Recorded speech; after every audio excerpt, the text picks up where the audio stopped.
सांभाळून जा और जल्दी घर आना। हाँ।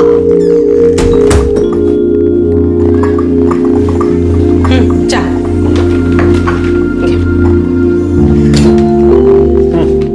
जावेद, ये रूपा सोसाइटी की एफिडेविट है, कल देना है। नोटरी करवानी पड़ेगी ना सर? हाँ, नोटरी करवा देना, साथ में ये बिल्स भी अटैच कर देना। ठीक है जी, कल ही कर देना, बहुत ज़रूरी है। बिल्कुल सर, मैं कल सुबह सबसे पहले यही काम करा। और ये अनजानी सोसाइटी के अकाउंट्स भी आ गए, इन्हें एक्सपेंस शीट के साथ टैली कर देना। ठीक है जी सर, अभी करता हूँ।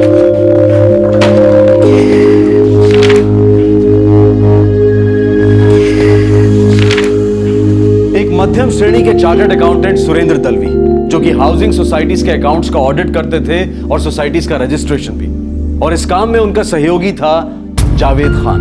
अब तक इनकी जिंदगी में सब कुछ नॉर्मल था, लेकिन 15 अक्टूबर 2013 को सब कुछ बदल गया। Bye mummy.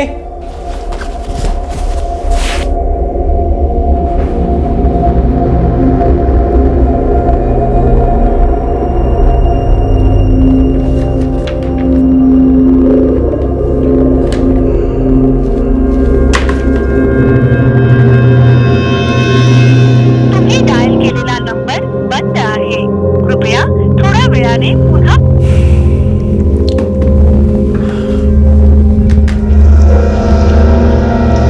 काय हो? जावेद नहीं है अब तक? पता नहीं कहाँ रह गया, फोन भी स्विच ऑफ आ रहा है। आज उसे रूपा सोसाइटी की एफिडेविट भी देनी थी, पता नहीं कहाँ रह गया। तुम्ही डायल केलेला नंबर बंद आहे। देख, बंद है फोन। कामात अडकला असेल, ट्रॅफिक भी तो बहुत है ना अभी।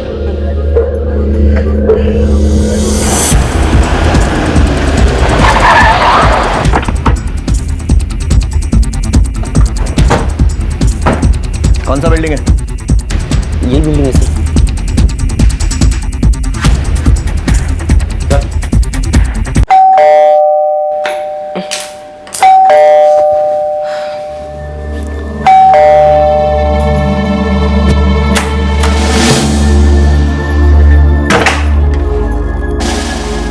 जी सुरेंद्र दलवी घर में है। वो आहे, लेकिन आप लोग कौन?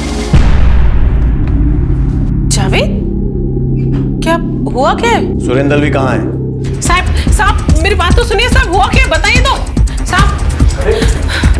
कौन है आप लोग? जावेद, ये सब क्या है? Inspector Qadir, Vashi police station. मांगे घाट के एक एक पेपर की जांच करो। सर,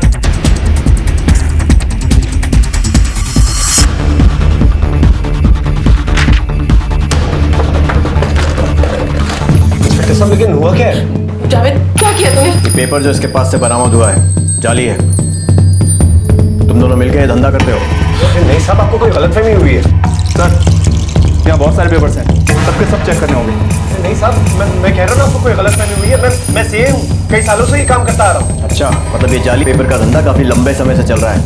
अब इतना ही लंबा समय हिरासत में बिताने की आदत डाल लो। नहीं जावेद, ये सब क्या है? सर मुझे कुछ नहीं पता सर मैं तो बस इनके लिए काम करता हूँ सर, जो ये बोलते हैं वही करता हूँ, मैंने सच में कुछ नहीं किया सर। मांगे सुरेंद्र दलवी को हिरासत में लो। घाट के सारी फाइलें जब्त करो। साहब मेरी बात सुनिए, देखिए ये ऐसा कुछ नहीं कर सकते साहब। साहब मेरे पति ऐसा नहीं कर सकते साहब, उन्होंने ऐसा कुछ नहीं किया साहब। साहब बात तो मानिए, उसने कुछ नहीं किया साहब उन्होंने। हर मुजरिम पकड़े जाने पर यही कहता है मैडम। नहीं साहब, साहब मेरी बात मानिए साहब, इन्होंने सचमुच कुछ नहीं किया है साहब। साहब सच कह रहा हूँ साहब, मैंने कुछ नहीं किया साहब। शायद जहाँ से पेपर खरीदे होंगे उसने शायद फर्जी पेपर दिए होंगे, मुझे कुछ नहीं मालूम है साहब। सर मुझे कुछ नहीं मालूम सर, मैं सुरेंद्र जी के लिए काम करता हूँ, जो ये कहता है वही करता हूँ सर, मुझे सच में कुछ नहीं मालूम सर। अच्छा, तो दोनों को कुछ नहीं मालूम है। जब जेल में डंडे पड़ेंगे ना, तब सब याद आ जाएगा। साहब यकीन मानिए, मैं ईमानदार हूँ, मैं कहीं का नहीं रहूंगा साहब। आपको जो चाहिए आप ले लीजिए, मैं देने को तैयार हूँ, मुझे छोड़ दीजिए। एक तो जालसाजी करते हो और ऊपर से पुलिस वाले को रिश्वत देने की कोशिश करते हो। नहीं साहब, देखिए हम लोग ना बहुत ही सिंपल और मामूली से लोग हैं साहब, ये सब ऐसे काले धंधे करने का हम तो सोच भी नहीं सकते। मैडम, जो लोग इतनी बेशर्मी से रिश्वत दे सकते हैं ना, वो कुछ भी कर सकते हैं। नहीं साहब मैं इनको सालों से जानता हूँ सर, इनके पास काम करता हूँ, ये ऐसा नहीं कर सकते साहब हमको छोड़ दो साहब, हमने कुछ नहीं किया साहब यकीन मानिए साहब, मुझे कुछ नहीं मालूम है साहब। हाँ साहब, मेरे पति ऐसा सही में कुछ नहीं कर सकते साहब, इन्हें छोड़ दीजिए। तुम एक एक पेपर की जांच करोगे और जो भी जाली निकलेगा उसे ईमानदारी से बदल दोगे। साहब मैं सब पेपर बदल दूंगा साहब, सब पेपर बदल। 4 लाख। 4 लाख दे दो, मामला रफा दफा हो जाएगा। सब 4 लाख नहीं है मेरे पास साहब। चल सब कम कर दीजिए साहब, सच में 4 लाख नहीं है मेरे पास साहब। थोड़ा कम कर दीजिए साहब। हाँ सब अभी छोड़ दीजिए थोड़ा कम कर दीजिए साहब। प्लीज सब छोड़ दीजिए प्लीज। थोड़ा सा कम कीजिए साहब।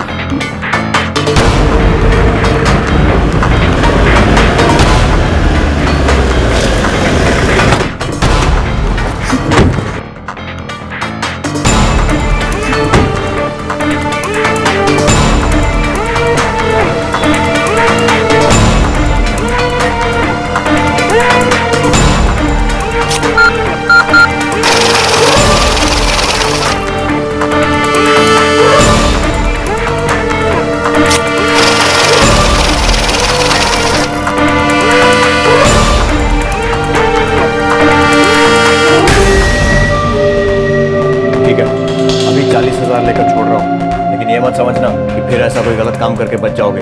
साहब मैं अभी जाकर एक पेपर चेक कर, कोई भी गलती निकली ना तो मैं उसी वक्त पेपर बदलूंगा।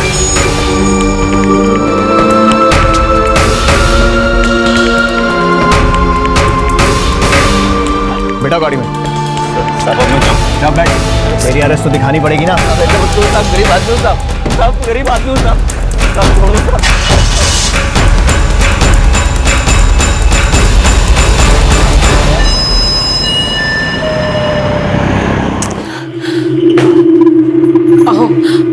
आप एक बार ये सारे पेपर ठीक से चेक क्यों नहीं कर लेते?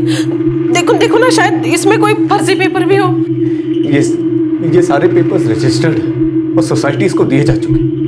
अगर इनमें कुछ भी गड़बड़ निकली ना मैं फंस जाऊं। पापा, अभी तो आपने 40,000 तक के बाद टाल दी है, लेकिन बाद में अगर ये बात सामने आई कि पेपर्स नकली थे तो? मोहित मुझे पता नहीं, मैं एक मुसीबत से बुरी तरह से निकला हूं, अब दोबारा किसी मुसीबत में फंसना नहीं चाहता। पापा, आपको सच में नहीं पता था कि ये जाली पेपर्स हैं?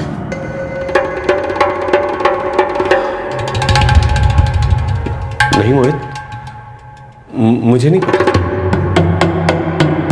पुलिस ने मामले को दबाने के लिए 4 लाख रुपए मांगे, लेकिन सुरेंद्र दलवी ने 40,000 रुपए में समझौता करवा लिया। लेकिन क्या सचमुच ये मामला यही खत्म हो चुका था?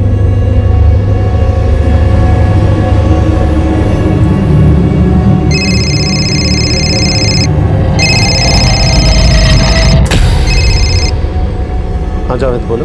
सर मैं फंस गया हूँ सर, आप तो निकल गए इस मुसीबत से और मुझे फंसा दिया सर आप।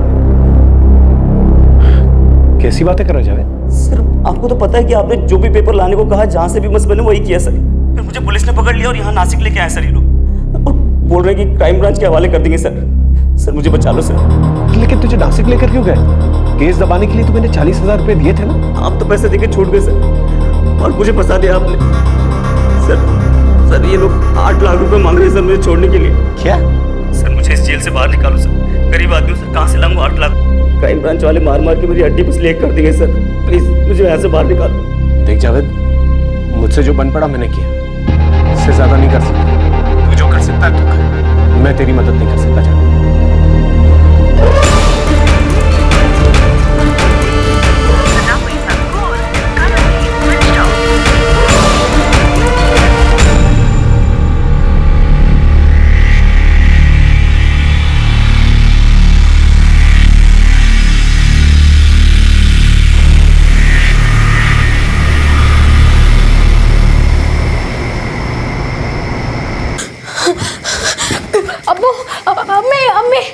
अब्बू उठिए ना। जरीन हुआ क्या है? जावेद का फोन आया था, उसको पुलिस पकड़ के ले गई है। या अल्लाह, पकड़ कर ले गई?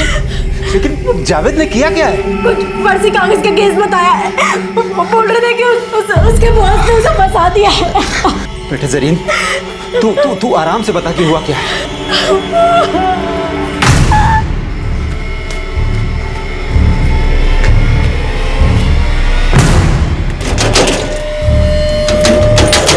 अस्सलाम वालेकुम चाचा, क्या हुआ?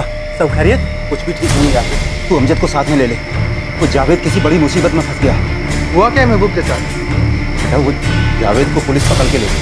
वो कुछ फर्जी कागजों का चक्कर। जावेद कह रहा था उसके बॉस सुरेंद्र ने उसे फंसाया। और पुलिस उसे नासिक ले गई है और छोड़ने के लिए 8 लाख रुपए मांगे। 8 लाख?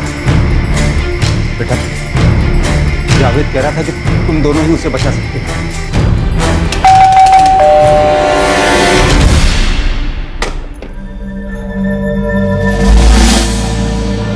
कौन हो तुम लोग?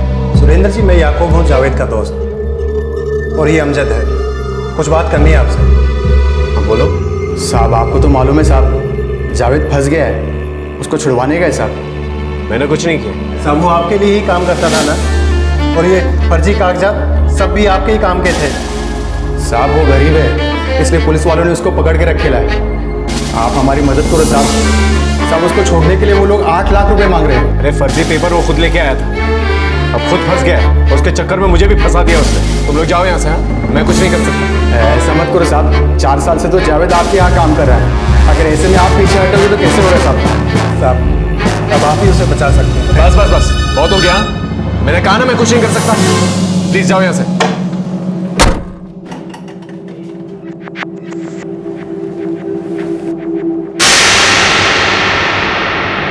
पापा, ये सब क्या हो रहा है? ये पेपर सचमुच कहीं जाली तो नहीं है? आशा, मेरा यकीन करो, मुझे कुछ नहीं पता। पापा, अगर जावेद फंस गया है तो आप फिर से फंस सकते हैं।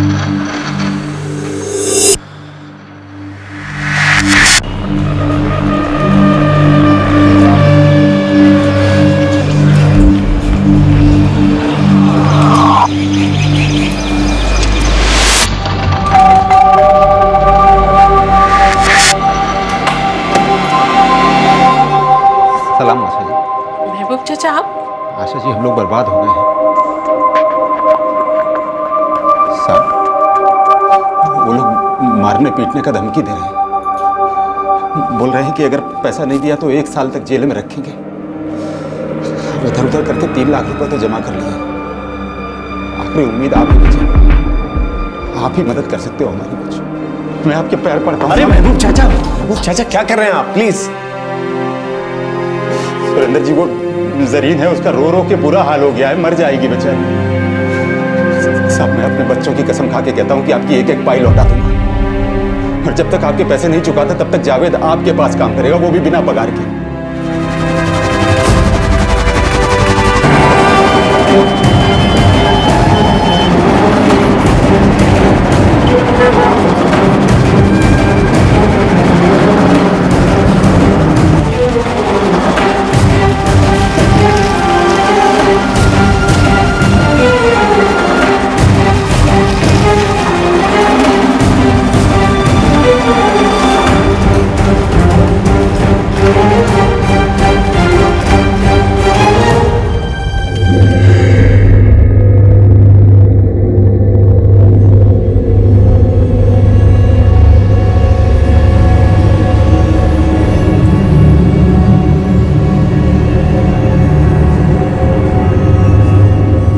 चल निकल, छुट्टी तेरी।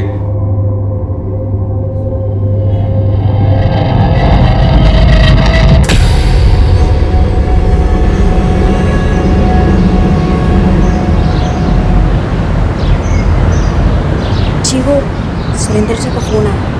कदम घर पे नहीं।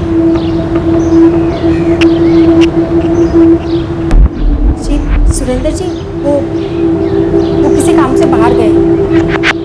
हाँ, ठीक।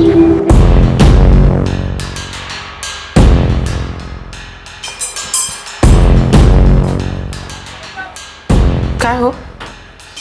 काय झालं? मीना जावेद मेरे सारे पैसे लेके भाग गए, और ऊपर से फोन भी खुद नहीं उठा।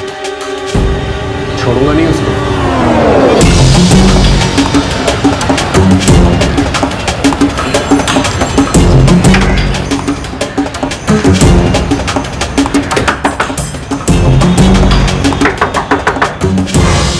अरे सुरेंद्र जी, नमस्ते। हाँ नमस्ते। जावेद कहाँ? मुझे माफ कर दीजिए सर, मुझे आपके साथ कोई काम नहीं करना है। बहुत अच्छा फंसाया आपने मुझे। होश में तो है जावेद? मैंने फंसाया तुझे? आपने जब जो पेपर जहाँ से लाने को बोला मैं लेकर आया, और बाद में पता चलता कि पेपर जाली है। और पुलिस को नाम किसका किया? मेरा।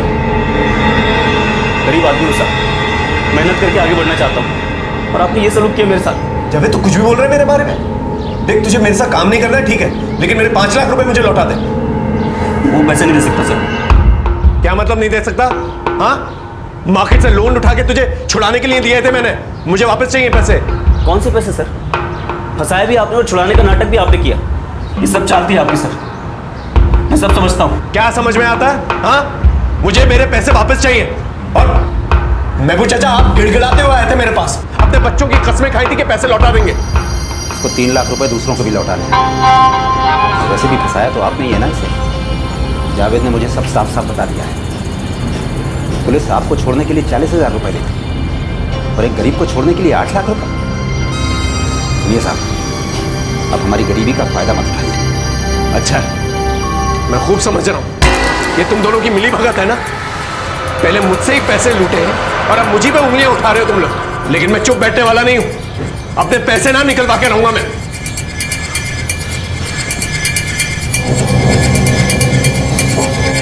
अच्छा नाटक रचा है सब लोगों ने मिलकर, मुझी से पैसे लिए, अब सब मिलजुल कर मुझी पे उंगलियां उठा। पापा, असली सवाल यह है कि वो पेपर्स वाकई नकली हैं भी या नहीं। मेरी तो कुछ समझ में नहीं आ रहा, ये सब हो क्या रहा है? मतलब कौन झूठ बोल रहा है, कौन सच बोल रहा है, कुछ समझ में नहीं आ रहा है।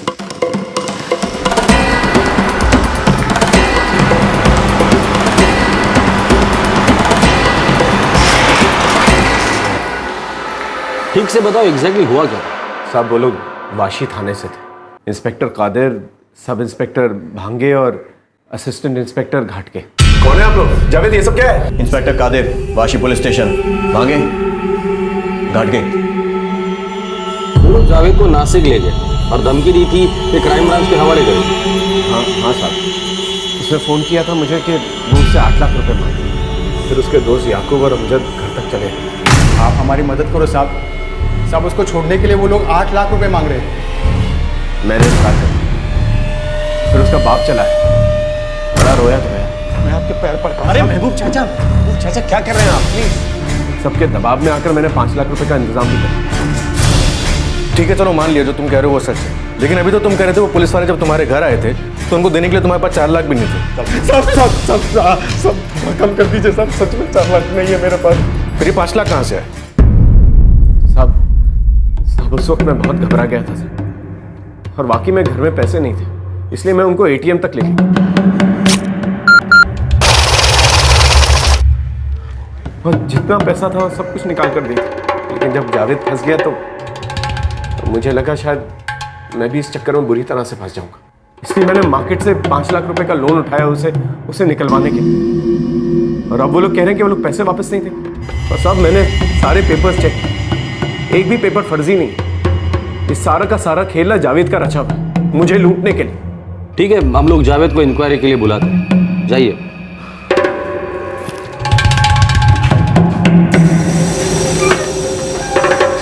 मुझे लगता है दोनों का आपस का कुछ तो झगड़ा है, दोनों में से एक कोई तो दूसरे को घुमा रहा है। एक काम करो, इस जावेद को बुला लो और तुम ही पूछताछ कर लेना।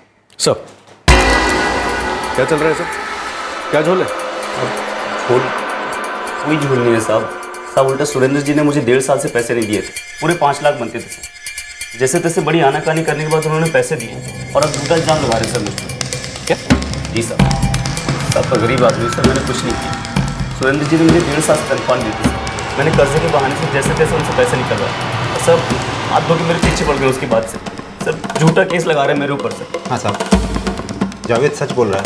तो ये पुलिस रेड, ये जाली पेपर, ये सब क्या है? फिर सब मन गढ़ंत कहानी है सर, ऐसा कुछ नहीं हुआ सर। इसके मन में जो भी आ रहा है वैसी कहानी बनाकर आपको बता रहा है सर। उसके घर कोई पुलिस रेड नहीं हुई sir. Inspector Qadir, Vashi police station, ये पेपर जो इसके पास से बरामद हुआ है जाली है। साहब मैं सब पेपर बदल दूंगा साहब। 4 लाख दे दो, मामला रफा दफा हो जाएगा।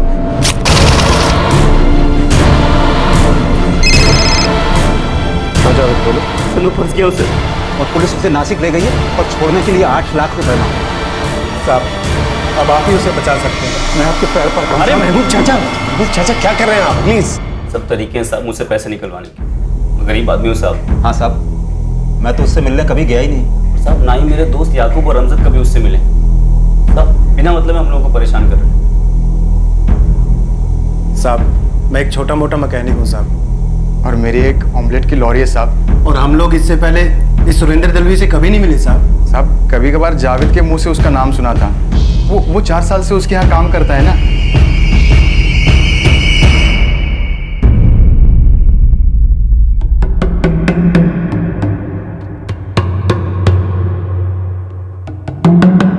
हकीकत क्या थी?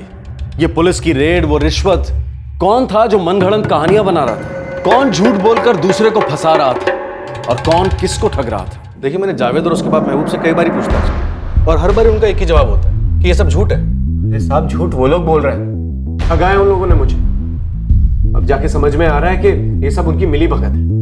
और वो जावेद तो पहले से ही बेईमान है। सर, ये सोसाइटी का उन्हें बहुत सारा पैसा है सर। थोड़ी हेरा फेरी करके अगर कुछ निकाल भी लेंगे तो किसी को खबर नहीं होगी। तेरा दिमाग तो ठीक है ना? क्या बकवास कर रहा है? भड़को मत सर, इतनी सारी सोसाइटीज के अकाउंट देखते हैं लोग, थोड़ा भी इधर उधर करेंगे तो लाखों जमा हो जाएंगे। सर लाखों मिलेंगे, आपको थोड़ा बहुत मुझे दे दीजिएगा। और सर इतनी बड़ी बड़ी सोसाइटीज है, किसी को कोई नुकसान भी नहीं होगा। तू पागल तो नहीं हो गया? हाँ, इतने सालों से यहाँ मैं ईमानदारी से काम करता आ रहा, सब लोगों का भरोसा है मुझ पर, और तू कह रहा है कि मैं इनका भरोसा तोड़ दूं? तू इतने सालों से मेरे साथ काम कर रहा है, इसलिए इस पागलपंती के लिए ना मैं तेरी इन बातों को नजरअंदाज कर रहा हूं। आइंदा से इस किस्म की बकवास मत करना मेरे साथ।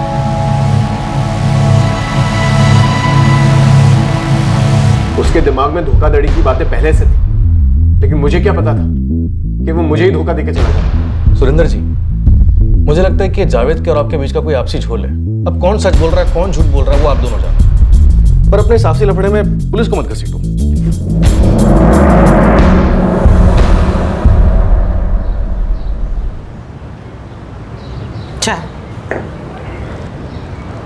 मैं इस तरह से उस आदमी को अपने पैसे मारने नहीं दूंगा, और इस तरह से अपने आप को बेवकूफ भी नहीं बनने दूंगा।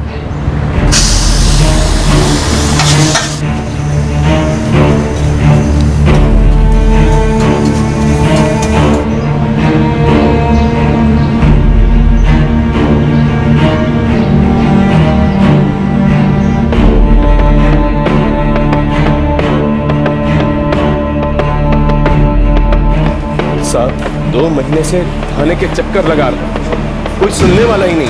साहब वो सब इंस्पेक्टर आपसे हमेशा यही कहते हैं कि ये तुम लोग का आपसी मामला है, पुलिस को बीच में मत लो। साहब मैं सच कह रहा हूँ कि ये जावेद जो है ना, इसने मुझे बुरी तरह से लूटा है। सर आपने क्या है, ये केस अभी तक खत्म नहीं हुआ? सर ऐसा नहीं है, मैंने जावेद और महबूब को कई बार थाने में बुलाया, लेकिन हर बार इन्होंने कहा कि इन्होंने जावेद को 5 लाख रुपए देने थे जो ये देने से मुकर रहे थे, और जावेद ने इनसे लोन के बहाने वो पैसे लिए, लेकिन पैसे उसी के थे। सर उनका कहना है कि सब इनकी मनगढ़ंत और झूठी कहानी है। नहीं साहब, ये जावेद जो है ना झूठा है। साहब मैं एक ईमानदार सिंह, मैं जिनके साथ काम करता हूँ ना, आप उनसे पूछ लीजिए। ये जावेद हमेशा से पहले से बेईमान है। ये वाशी पुलिस स्टेशन के ऑफिसर्स, क्या नाम बताया था उनका? साहब वो इंस्पेक्टर कादिर, सब इंस्पेक्टर भांगे और असिस्टेंट इंस्पेक्टर घाटके। ठीक है, आप कल आइए, मैं खुद इंक्वायरी करता हूँ।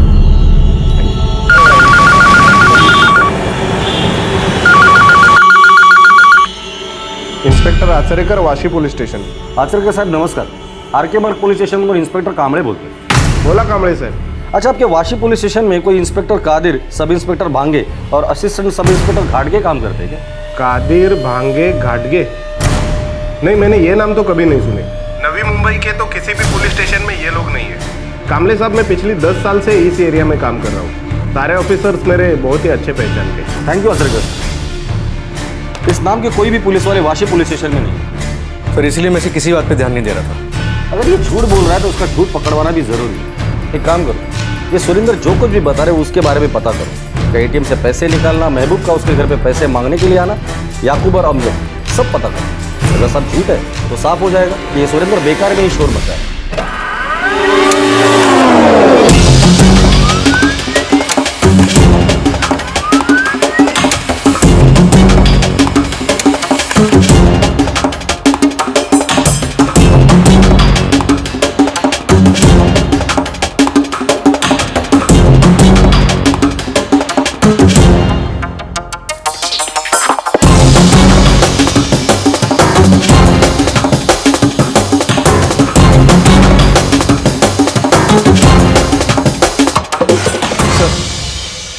समझ में नहीं आ रहा, बड़ा लंबा झोल लग रहा है ये। लगता है कुछ गलती हुई है अपने से। क्यों, क्या हुआ? सर ये सच है कि जिस बिल्डिंग में सुरेंद्र रहता है वहाँ 15 अक्टूबर की रात को याकूब और अमजद गए थे। सर उस बिल्डिंग में सेलफोन टावर्स भी हैं, वहाँ इन दोनों के होने के रिकॉर्ड्स भी मिले। और वो जावेद का बाप महबूब? सर वो भी 16 अक्टूबर की सुबह वहाँ गया था।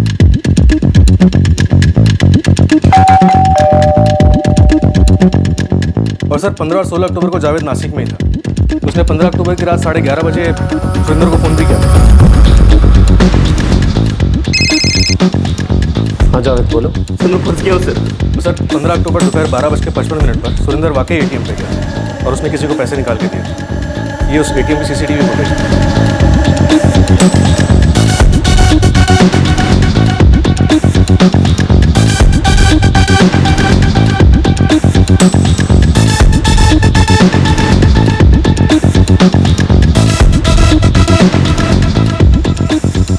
अब तक काय काम करता तुम लोग?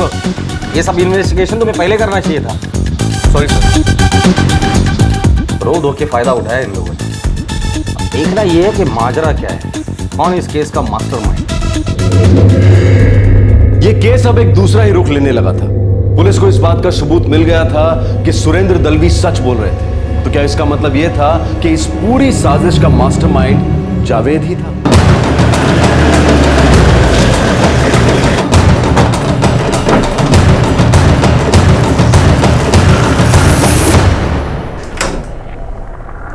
जावेद तो घर पे नहीं है साहब। कहाँ गया? और फोन क्यों बंद आ रहा है उसका? पता नहीं साहब। सब मैंने कुछ नहीं किया। सब दलवी झूठ बोल रहा है, हम छोटे लोगों को फंसा रहा है वो। याकूब और अमजद का घर कहाँ है? सब मुझे सच में नहीं पता कि याकूब कहाँ है। अमजद का ये तो जरूर पता होगा तुम्हें।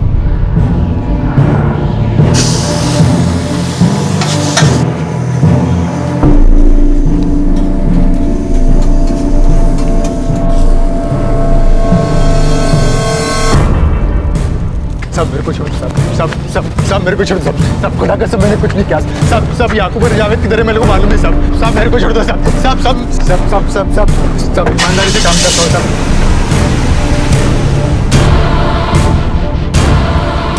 सब मैं सच बोल रहा हूँ, मैं सुरेंद्र जी से कभी नहीं मिला। झूठ बोल रहा है वो। हाँ सब मैंने भी कभी नहीं देखा उनको। तुम लोग सुरेंद्र को मिले थे, इसके सबूत है मेरे पास। जब तक मुंह नहीं खोलोगे ना यही सड़ाऊंगा। अब दोनों तय कर लो, सबसे पहले मुंह कौन खोलेगा? महबूब चाचा जावेद किधर है? अरे नहीं पता कहाँ गया वो, फंसा के चला गया है हम लोगों को। अब पे याकूब और जावेद के घर के बाहर कांस्टेबल लगा था, आग भाग के जाएंगे कहाँ? सर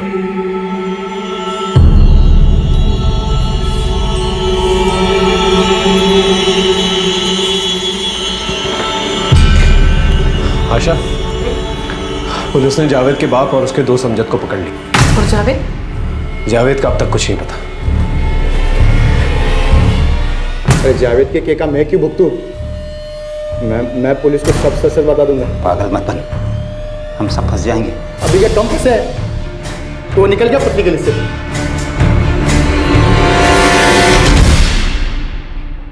तो कौन मुंह खोलेगा पहले? साहब मेरे को आगे पीछे का कुछ नहीं मालूम साहब, मेरे को ज्यादा भी कुछ मालूम नहीं है। लेकिन उस रात को महबूब चाचा याकूब को लेकर मेरे घर को आए थे। बेटा वो जावेद को पुलिस पकड़ के ले गई है। इनके कहने पर साहब हम लोग सुरेंद्र के घर गए थे। आप हमारी मदद करो साहब। साहब उसको छोड़ने के लिए वो लोग 8 लाख रुपए मांग रहे हैं। और फिर महबूब चाचा पैसे लेकर हमारे पास आए और नासिक जाने को कहा जावेद को छिड़वाने के लिए।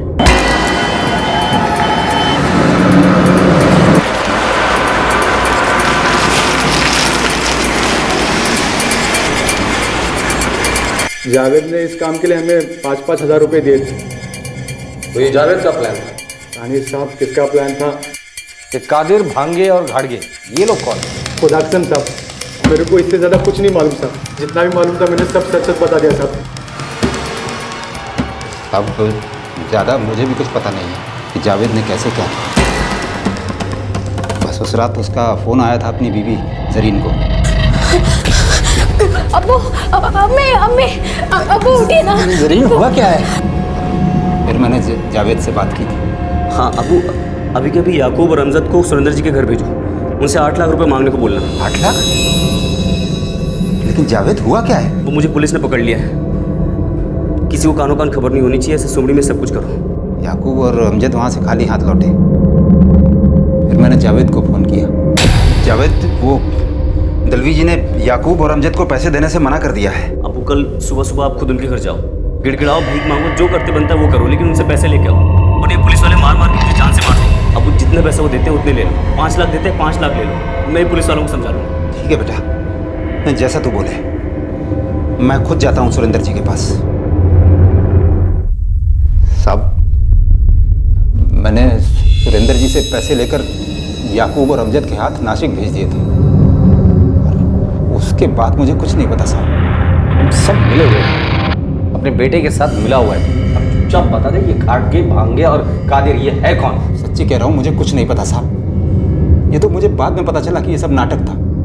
जावेद ने आकर मुझे बताया। नाटक? ये सब तूने नाटक किया था? लेकिन किस लिए? अबू आप इस सब में ज्यादा मत घुसो। ये मेरा ही पैसा है जो मुझे दलवी से निकलवाना था, कुछ लौटाना नहीं है उसको। लेकिन जावेद, मैंने दलवी साहब से वादा किया था कि तू उन्हें पैसे लौटा देगा। अब आप फिक्र मत करो, ये जाली कागजात के चक्कर में वैसे बहुत डरा हुआ है, ज्यादा आवाज नहीं उठाएगा। और ये जाली पेपर्स का क्या मामला है? ये सब मुझे सच में नहीं पता। सच में कोई जाली पेपर्स थे या ये भी जावेद का रचा हुआ नाटक था? नहीं मालूम साहब। मुझे लगता है ये जाली पेपर्स का नाटक जावेद ने खड़ा किया, सुरेंद्र दलवी से पैसे लूटने के लिए। तो शायद सुरेंद्र सच कह रहा है कि जावेद हमेशा शॉर्टकट से पैसा बनाने के बारे में सोचता रहा। जावेद कौन से बिल में जाके छुपा बैठा है? ढूंढो उसे। जावेद और याकूब के घर वालों को बुलाओ, डराओ, धमकाओ, कुछ भी करो, भाग भाग के जाएंगे कहाँ? सीधे शरीफ होने का फायदा उठाया उस आदमी ने,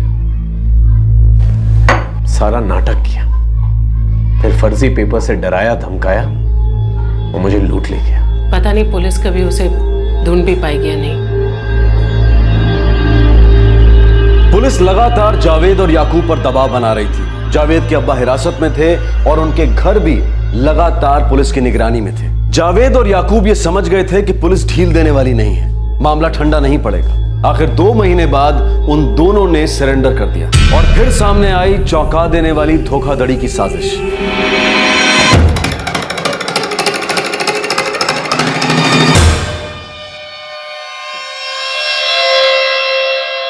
क्या नाटक किया तूने? ये मालूम है तेरी मक्कारी की वजह से तेरा अब्बू यहाँ पर जेल में सड़ रहा है। शर्म कर, अब तो पुलिस को सच सच बता दे। जावेद बिना टाइम पास किए बता दे, ये क्या नाटक खेल रहा था तू? साहब मेरे को पैसा कमाना था। मैंने सुरेंद्र दलवी को समझाने की बहुत कोशिश की, मगर वो समझा नहीं कि हम कितने पैसे बना सकते थे। सीधा आदमी था तो तूने उंगली टेढ़ी कर दी। सिर्फ पैसे कमाने के लिए ये सब किया तूने? ये कादिर, भांगे और घाड़गे, ये लोग कौन?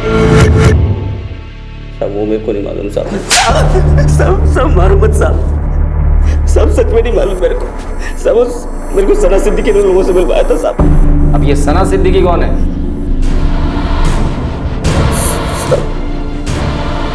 सना वही लोग अपने मोहल्ले में रहती थी।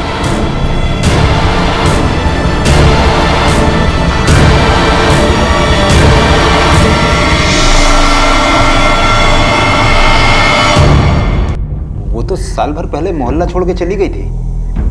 हाँ सर, वो नासिक चली गई थी, पर मैं अक्सर उससे मिला करता था सर। उसी ने रेड डालने के लिए कादिर, भांगे और घाटके का इंतजाम करवाया था सर। क्या ऐसे करेगा तू? पकड़ा जाएगा फिर क्या करेगा? कुछ नहीं होगा, 1 नंबर का फुद्दू है वो, चुपचाप पैसा निकाल देगा और मदद करेगी, तुझे भी अच्छा हिस्सा दूंगा। चल ठीक है, कुछ का इंतजाम करती हूँ तेरे लिए। सना ने कादिर, भांगे और घाटके का इंतजाम करवाया था सर। पुलिस वाले होने का नाटक तो कर लोगे ना तुम लोग, हंसाओगे तो नहीं? तुम टेंशन मत लो भाईजान, ये रेड वेड हमारा रोज का है। प्रॉब्लम क्या है? पुलिस वाले नहीं लगते हैं क्या हम लोग? तो बस अपनी एक्टिंग अच्छे से करना, बाकी तुम सब संभाल लेंगे।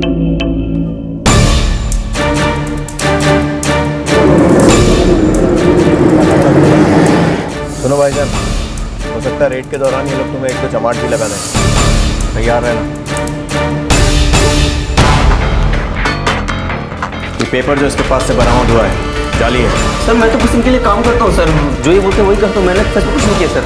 4 लाख दे दो, मामला रफा दफा हो जाए।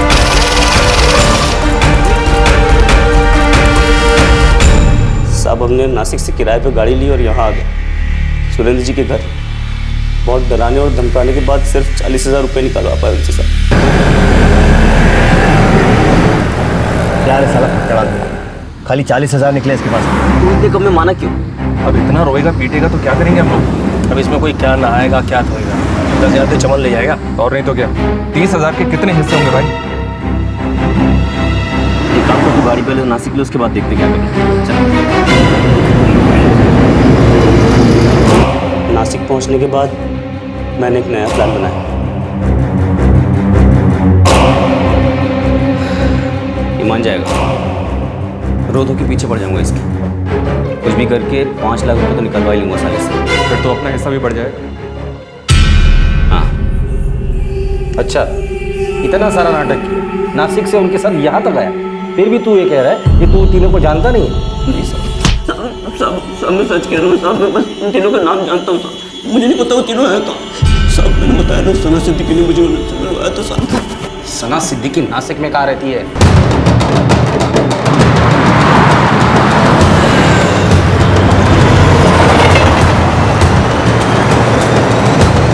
नकली पुलिस बनकर लंबा हाथ मारा है सालों ने, सीधे साधे इंसान को मिला है।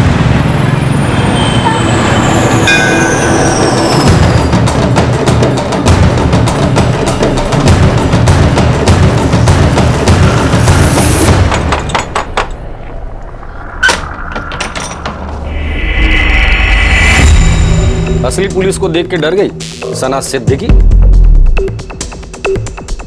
कहां से लाई थी नकली पुलिस? कादिर, घाटगे और भांगे, कौन है ये लोग?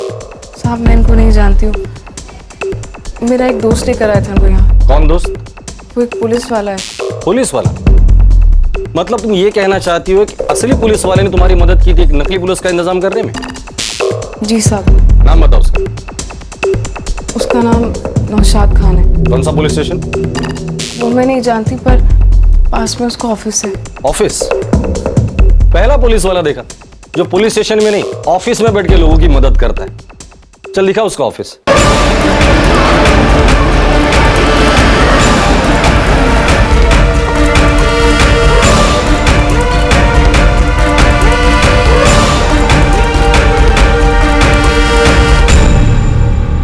पहली बार देखा एक पुलिस वाला प्रॉपर्टी का धंधा खुलेआम कर रहा है।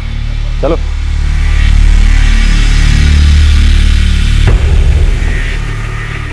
नौशाद खान?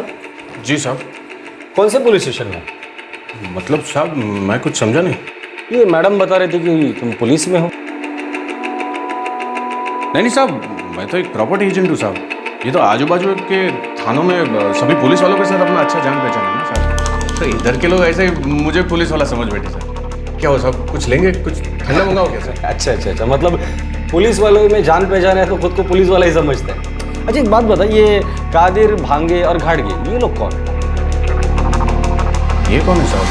मैं नहीं जानता। सब लगा असली पुलिस का असली थप्पड़ है ये। जेल में चल और खिला दो तुझे। चलो साहब बताता हूँ साहब, ये कामरान सईद है ना साहब, उसी ने तीनों आदमी को भेजा था साहब। कामरान सैयद कौन है? सब दोस्त है अपना साहब। नकली पुलिस क्यों चाहिए? अरे मेरी दोस्त है सर, उसको कुछ लोग चाहिए जो पुलिस की एक्टिंग कर सके। ऐसा बोलना तेरे को एक्टर चाहिए? नहीं, एक्टर नहीं, कुछ लोग चाहिए जिसको पुलिस बना के लेके जा सके। क्यों? तेरी दोस्त कोई सीरियल या फिल्म बना रही है? नहीं रे, किसी से पैसे निकलवाना, इसलिए ऐसे लोग चाहिए जो हूबहू असली पुलिस जैसे दिखे। यूँ समझ ले कि रेड करवानी बस। तेरे को ऐसे लोग चाहिए जो बिल्कुल असली जैसी रेड करे? है तेरे ध्यान में ऐसे लोग? मैं पहचानता हूँ ऐसे कुछ लोगों को जो पहले भी रेड कर चुके हैं, एकदम असली एक्टिंग करेंगे। चल बता कौन है वो लोग जो बिल्कुल पुलिस की तरह रेड मारते हैं? साहब एक एनजीओ है, वो लोग उधर ही काम करते हैं। दिखा कहाँ है एनजीओ?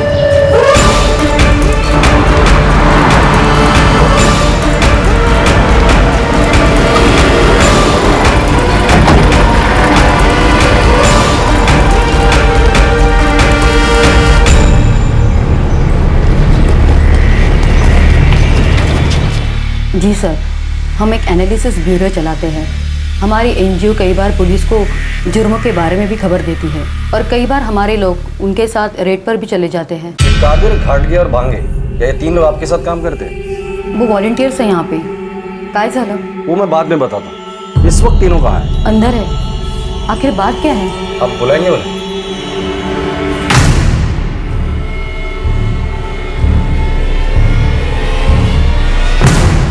कादिर, भांगे, घाटगे, तुम्हें पुलिस बुला रही है।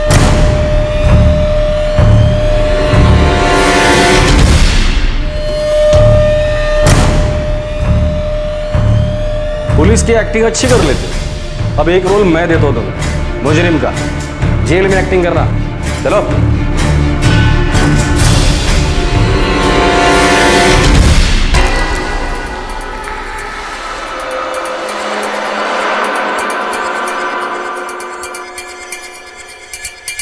वाशी पुलिस स्टेशन के पुलिस वालों, मुंह खोलो।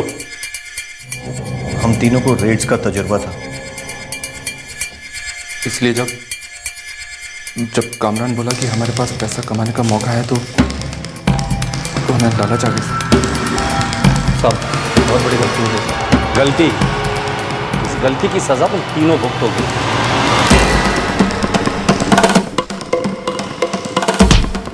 सर, सारा पैसा कहाँ है? पैसे तो खर्च हो गए सर, मेरे पास सब नहीं है सर।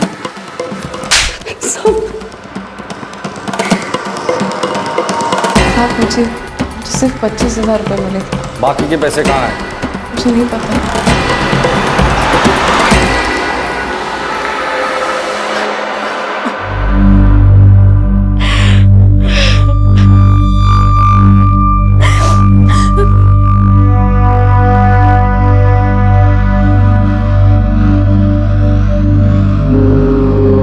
हमें अभी तक उससे तुम्हारा एक भी पैसा नहीं मिला। साहब, मैंने लोगों से लोन लेकर उसे पैसे दिए थे।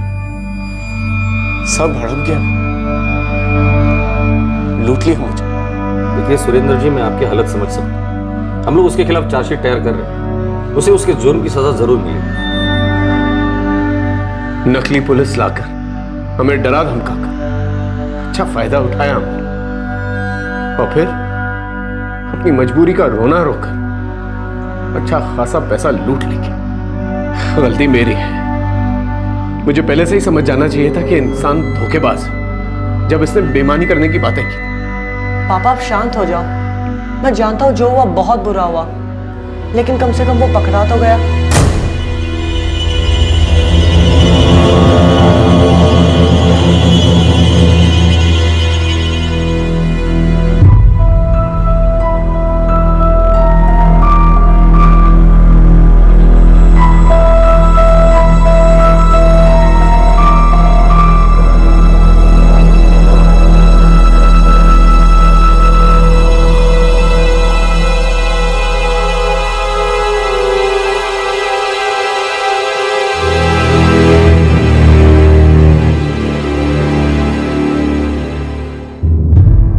तीन धोखेबाज पुलिस के साथ कुछ दिन काम करने के बाद इतने कॉन्फिडेंट हो गए कि एक फ्रॉड आदमी के एक बेगुनाह आदमी को अपने झूठे नाटक से लूटने में मदद करने में उन्हें जरा भी डर नहीं लगा। सभी मुजरिम इस वक्त न्यायिक हिरासत में हैं, लेकिन चार्टर्ड अकाउंटेंट सुरेंद्र दलवी का पैसा अब तक नहीं मिल पाया है। सरकारी अधिकारियों का किसी काम को करने के लिए पैसा मांगना कोई नई बात नहीं है। हम सबकी जिंदगी में कभी न कभी ऐसा अनुभव जरूर आया है। ऐसे में जब कोई पुलिस के भेष में एक बेगुनाह इंसान के घर आ धमके और उसे इस तरह से डराने धमकाने लगे, तो बिना कोई गलती किए भी वो इंसान इस मुसीबत से छुटकारा पाने के लिए रिश्वत देने को भी तैयार हो जाता है। ऐसे में क्या कोई इंसान धमकाने वाले अफसर से उसकी पहचान दिखाने की मांग करेगा? घर में इस तरह से धमकाते हुए घुस आए सरकारी अधिकारी से कौन उसका पहचान पत्र मांग सकता है? सच बोले तो कोई नहीं। जिसके पास ताकत है वो उसका नाजायज इस्तेमाल करने से कभी नहीं चूकता है। हर मौके पर, हर जगह पर, ज्यादातर हर अधिकारी अपनी इस ताकत का इस्तेमाल करता ही है। कभी आम लोगों या निचले स्तर के कर्मचारियों पर अपना जोर दिखाता है, तो कभी खास जगहों पर अपने खास होने का एहसास कराता है। अगर किसी ने हिम्मत करके इनसे इनकी पहचान पत्र मांग भी ली, तो हिम्मत कैसे हुई तुम्हारी? तुम्हें पता है मैं क्या कर सकता हूं? ऐसी धमकियों की बाढ़ आ जाती है। सरकारी कर्मचारियों को अक्सर हम पब्लिक सर्वेंट यानी कि जनता का सेवक कहते हैं, लेकिन असल में ये जनता के मालिक बनकर जनता के साथ नौकरों से भी बुरा बर्ताव करते आए हैं। ये व्यवहार घिनौना तो है, पर सच्चाई ये है कि ये हमारे सिस्टम का हिस्सा बन चुका है। अगर आपका सामना किसी ऐसे इंसान से होता है जो सरकारी कर्मचारी होने का दावा कर आपसे इंपॉर्टेंट कागजात या जानकारी मांगने की कोशिश करता है, तो उससे उसका पहचान पत्र जरूर मांगे। सतर्क रहें और उस पहचान पत्र को क्रॉस चेक भी जरूर करें। हमारे आज के एपिसोड की दूसरी कहानी। जिस्म के खरीदार भी हैं, सौदागर भी, बेचने और खरीदने वाले भी हैं, इंसानियत का बाजार भी है।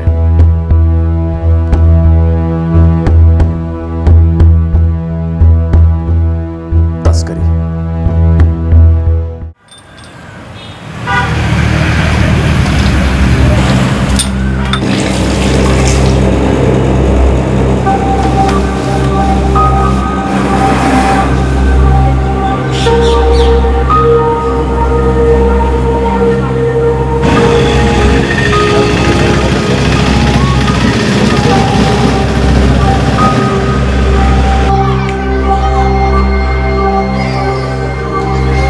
कई बार किसी को देख दिल उनकी तकलीफ को महसूस करता है। दिल ये भी कहता है 2 कदम चल ले, पूछ ले हाथ। फिर समझदारी कह बैठती है मत दे दखल, क्या पता बछड़ा फंस गया तो।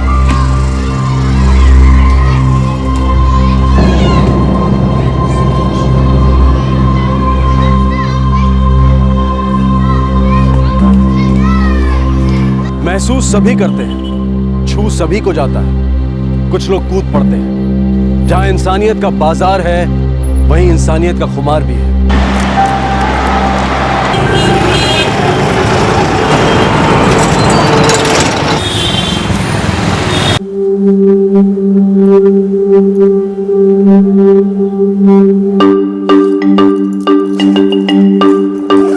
अरुण, पैकिंग हो गई है, चलो चलते हैं जल्दी। हाँ रूपा जल्दी चलो जल्दी चलो। अगर ट्रैफिक में फंस गए ना तो प्रॉब्लम हो जाएगी। चलो अच्छा लाइट चेक कर लेना। हाँ कर लिया। टिकट्स चेक कर लिए। टिकट्स हैं पापा मेरे पास, चलो ना।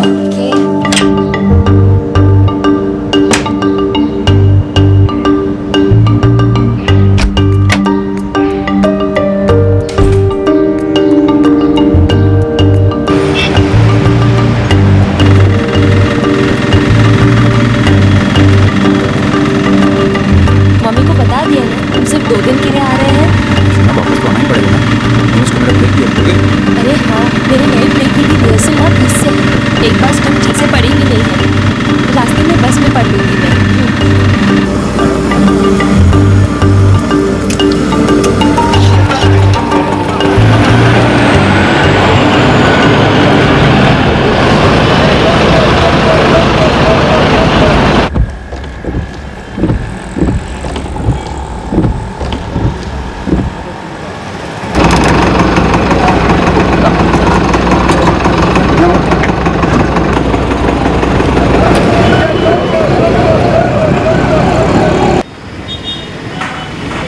बस में घुसते ही मुझे अजीब सी फीलिंग आने लगती है। एक मिनट टिकट ओके S1 कम। अरुण एक मिनट। क्या हुआ? स्क्रिप्ट। एक बात बताओ, ये हर चीज़ तुम्हें एंड टाइम पे क्यों याद आती है? ये तुम्हारी स्क्रिप्ट, थैंक यू। म्यूजिक क्या है? अच्छा सुनो, जूस लोगे कि पानी? पानी। आज भी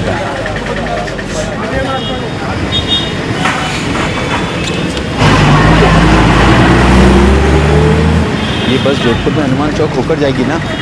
अरे हाँ बाबा, रुकवा दूंगी, कह दी ना। कंडक्टर हूँ मैं, टेंशन मत लो। ये लो टिकट। समझ गई ना तुम्हें क्या करना है?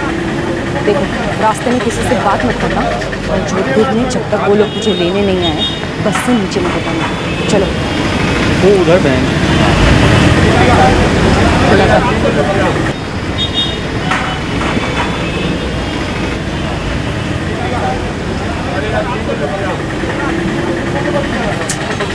सामान ये तेरी सीट है।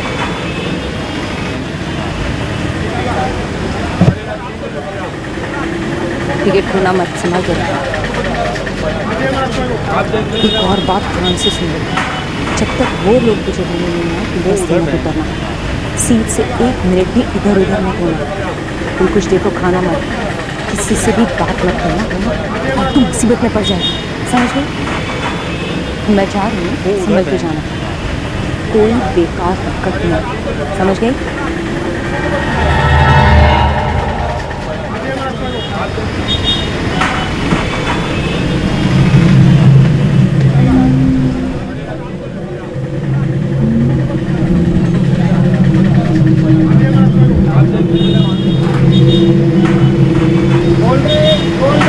मैडम, वो आसिफ वाली लड़की जरा ध्यान रखिएगा कहीं उतर ना जाए। जोधपुर में महावीर चौक में उसके रिश्तेदार उसे लेने आएंगे, आप ध्यान रखना। हाँ हाँ ठीक है, एक ही बात को 10 बार कह चुकी हो आप, जरूरी है ना? आप बस ये ध्यान रखिएगा कि वो कहीं उतर ना जाए। हाँ ठीक है।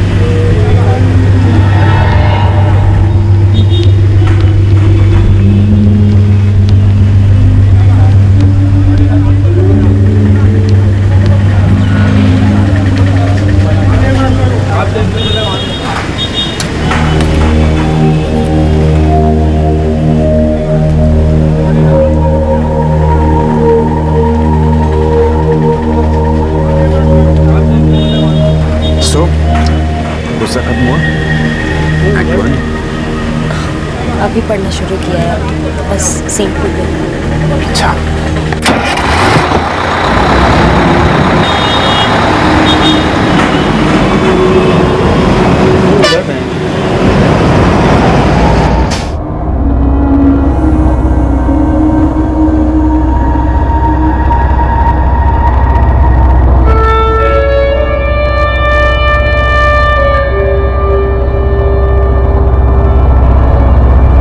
बस अभी दिल्ली से जोधपुर के लिए निकली थी। रूपा को लग रहा था कि उस लड़की के साथ सब कुछ नॉर्मल नहीं था। जिस तरह से वो औरत इस लड़की को समझा कर गई थी, रूपा ये महसूस कर रही थी कि कहीं कुछ गड़बड़ जरूर है, कुछ तो गलत हो रहा है।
जो भी खाना पीना है खा लो, टॉयलेट वगैरह जाना है चले जाओ, उसके बाद फिर 10 मिनट बाद बस चलेगी।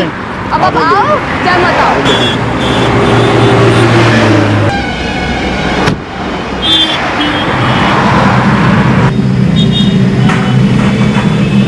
अरुण,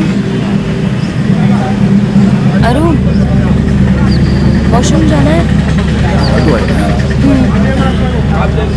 सोना नींद आ रही है, तो जाता हूँ प्लीज। और सुनो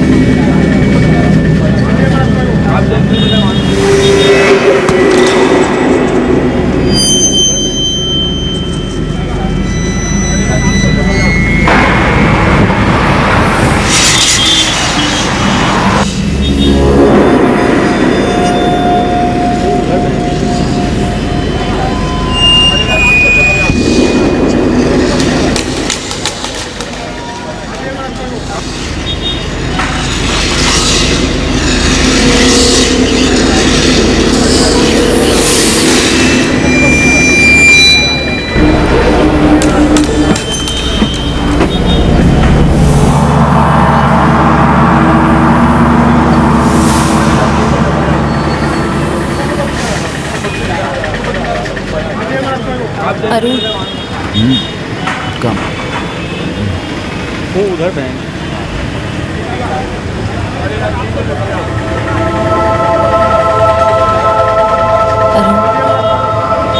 अरुण, उस लड़की को देखो।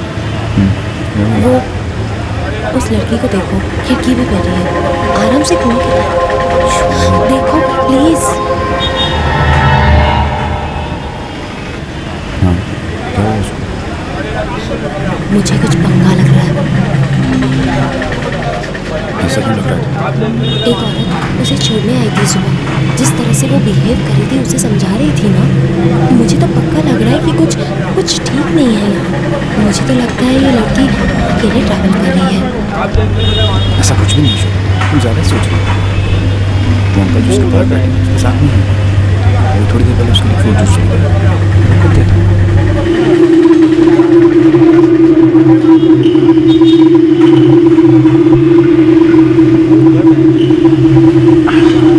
ये लो बेटा, पियो।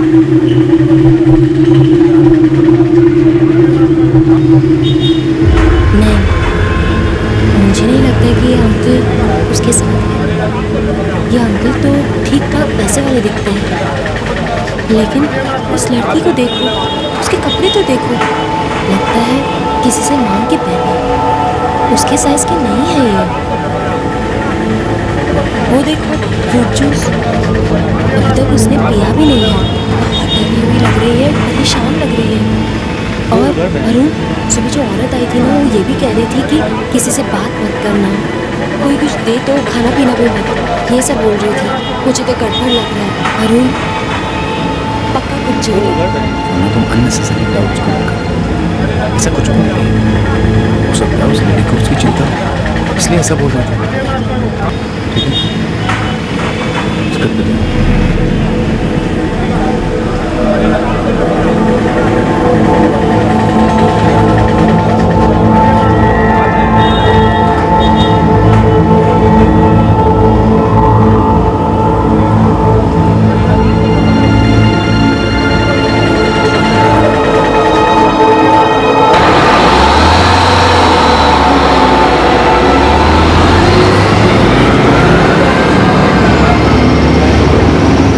पहचान चिन्ह साफ साफ बयां कर रहे थे कि उस लड़की की हालत ठीक नहीं थी।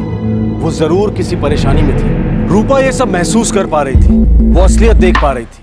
भले ही उसका शक था, पर फिर भी क्या थी वो हकीकत जो इस लड़की की परेशानी का कारण थी?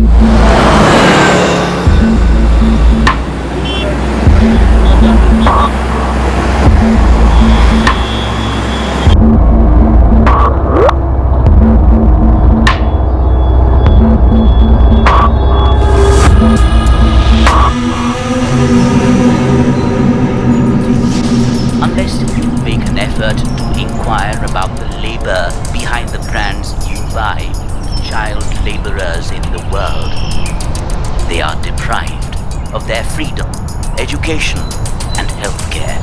They are trafficked and enslaved. They have lost human dignity. Unless you make बहुत अच्छी बनी, काफी इंफॉर्मेटिव है। रूपा, ये तो असली तस्वीर का एक बहुत छोटा सा हिस्सा है। कितनी स्टेट्स ऐसे हैं जिन्हें मैं अभी कवर भी नहीं कर पाई। और ये जो ट्रैफिकिंग का चक्कर है ना, हमारे देश में न जाने कितने तरीकों से किया जाता है। जबरन शादी, प्रोस्टिट्यूशन, बाल मजदूरी। और जानती हो सबसे ज़्यादा शिकार कौन होता है? बच्चे।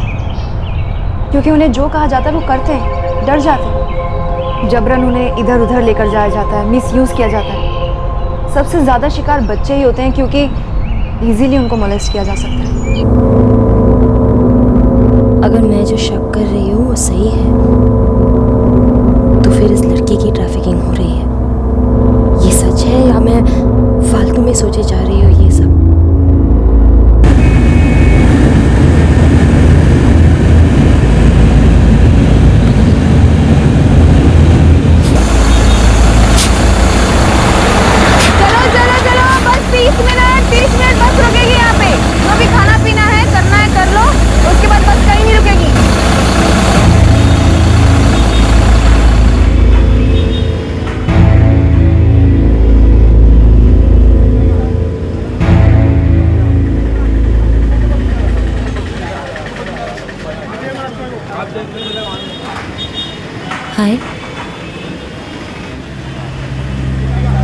नाम क्या है तुम्हारा?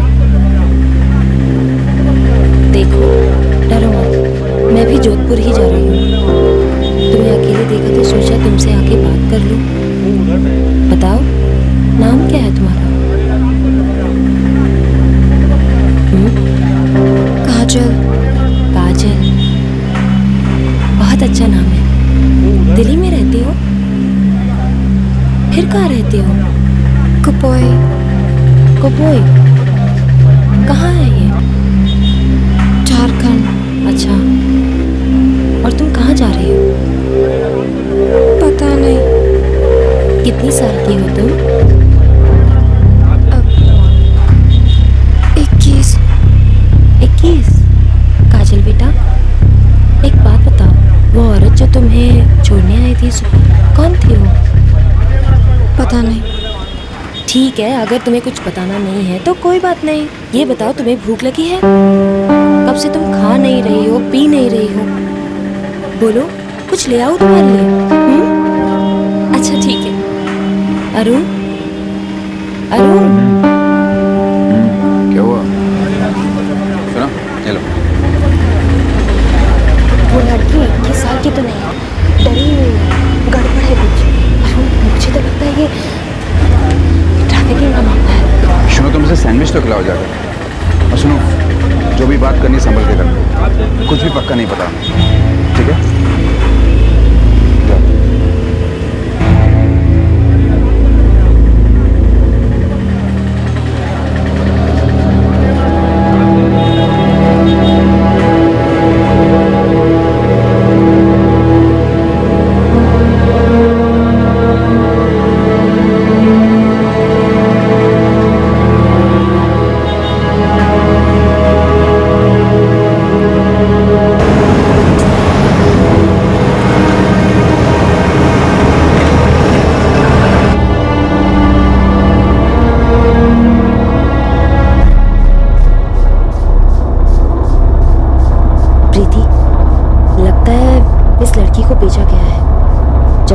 इसे बस स्टैंड में छोड़ने आई थी, तभी मुझे लग गया था कि किसी ने सिखाया है। हो ही नहीं सकता कि ये 21 साल की हो।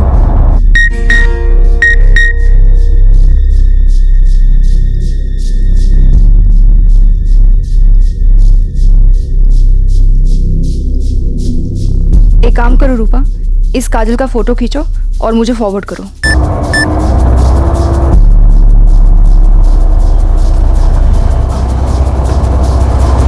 एक्सक्यूज मी अंकल, वो मुझे बाहर के व्यू का एक फोटो चाहिए।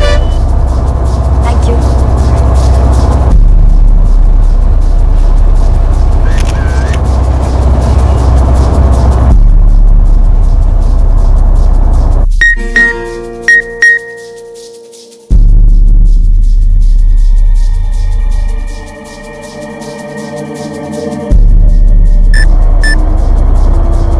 रूपा, फोटो देखकर मुझे ये माइनर नहीं लग रही। प्रीति, उसे जानबूझकर ऐसे ड्रेसअप किया है, बड़े साइज के कपड़े पहनाए हैं। रूपा, लड़की से और बात करो और इन्फॉर्मेशन निकलवाओ, फिर उसके बाद कोई स्टेप लेंगे हम। प्रीति, अब ये बहुत मुश्किल है। कोई आदमी बैठा है उसके साथ। जब बस ढाबे पे रुकी थी तब मैंने बात की थी। ओके, मैं एक हेल्पलाइन नंबर भेजती हूँ, बात करो, वहाँ डिटेल दो, बताओ कि तुम कहाँ हो। वो शायद वहाँ कोई हेल्प भेज देंगे। The number you have called is currently not reachable. The number you have called is currently not reachable. Please try.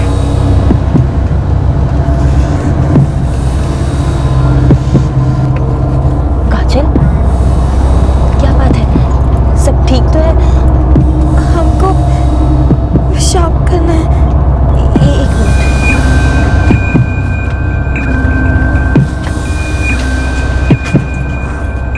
सुनो सुनो सुनो, एक लड़की को पेशाब करने जाना है, प्लीज आप बस रुकवाएंगे? अरे मैडम, मैंने ढाबे में बोला था ना कि जोधपुर से पहले बस कहीं नहीं रुकेगी। अरे लेकिन उसे अर्जेंटली जाना है, आपको बस रुकवानी ही पड़ेगी। कह दिया ना नहीं रुकेगी। आप बस रोक रहे हो या मैं हंगामा खड़ा करूं? हाँ, उसके बाद तो आप रोकोगे ना? बस बोलो, हंगामा करूं क्या?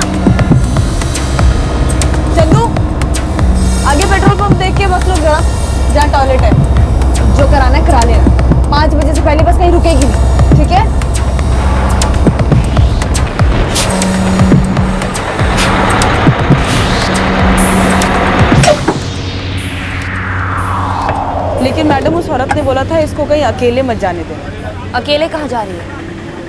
मैं हूँ ना, मैं ध्यान रखूँगी।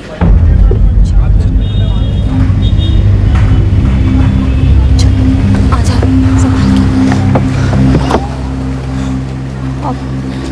काजल बेटा, तुम करती क्या हो? जी, वो झाड़ू पोछा करते हैं। कहाँ? दिल्ली में? लेकिन तुमने तो कहा तुम झारखंड से हो, तो फिर दिल्ली में कैसे आए तुम? हाँ, दीदी लेके आए हैं उनको। कौन सी दीदी? वो जो तुम्हें सुबह छोड़ने आई थी? नहीं, वो तो मैडम है, दूसरी दीदी लाई थी। तुम दिल्ली में कब से हो? 1 महीने से। दिल्ली में किधर काम करती हो तुम बेटा? जी, वो अलग अलग घरों में। 1 साल में कई घर में काम किया हूँ। 1 साल? लेकिन तुमने अभी कहा था कि केवल 1 महीने से तुम दिल्ली में हो। मैं वेट करती हूँ यहाँ। काजल, तुम रो क्यों रही हो? हाँ? कपड़ों में हो गए।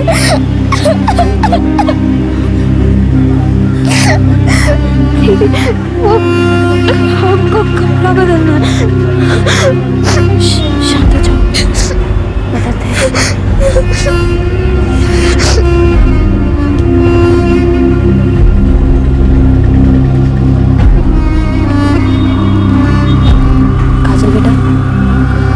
कर रही हो, तुमसे जबरदस्ती करवाया जा रहा है।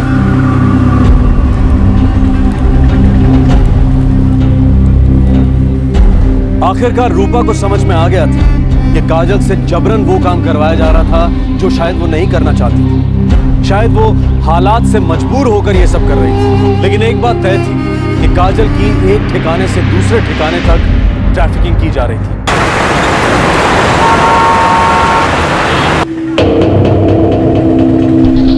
देखो मैडम, मैं नहीं जानती कौन थी वो औरत। मैडम, वो आर सीट वाली लड़की देखिए कहीं बीच में उतर न जाए। उसने मुझे बोला था कि इसको कहीं बाहर मत जाने देना। अब इसे टॉयलेट जाना है तो मुझे बोलना चाहिए था ना। मुझे कैसे पता चलेगा? आपको सच में नहीं पता कि वो औरत इस लड़की की क्या लगती है? देखो मैडम, मैं कंडक्टर रोज दिल्ली जोधपुर करती हूँ, और इस तरह से पैसेंजर के लफड़े में पड़ने लगी ना तो हो गया मेरा काम। कौन किसका क्या लगता है क्या नहीं लगता है इससे मुझे क्या लेना है। और वैसे उसने मुझे बोला था कि इसको महावीर चौक उतार देना, ना उतार दो। मेरी ड्यूटी वहीं खत्म।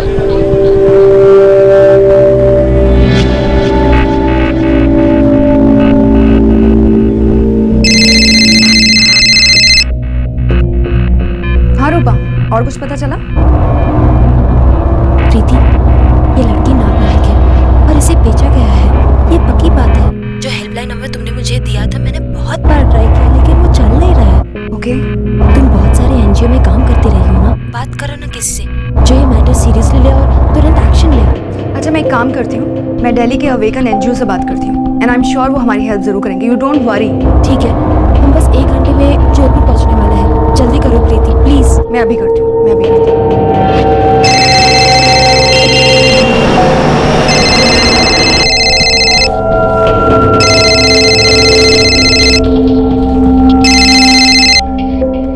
हेलो। हेलो अभिजीत सर, मैं प्रीति राठौर बोल रही हूँ। हाँ प्रीति, कैसी हो? सर मैं ठीक हूँ, थैंक यू। सर मेरी एक फ्रेंड है रूपा चौधरी, वो और उसके हस्बैंड दिल्ली से जोधपुर ट्रैवल कर रहे हैं। उन्हें बस में एक लड़की मिली है काजल नाम की, और उन्हें शक है कि उसकी ट्रैफिकिंग की जा रही है। प्रीति एक काम करो, मुझे उसकी पूरी डिटेल्स दो।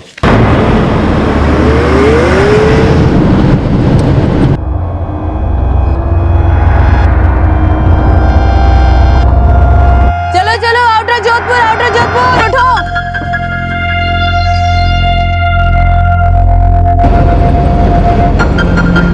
क्या हुआ? वो प्रीति को हेल्प अरेंज करने के लिए बोला है मैंने। महावीर चौक 30-35 मिनट में आ जाओ। प्रीति, अभी यहाँ से जोधपुर पहुँचना तो इम्पॉसिबल है। जी सर।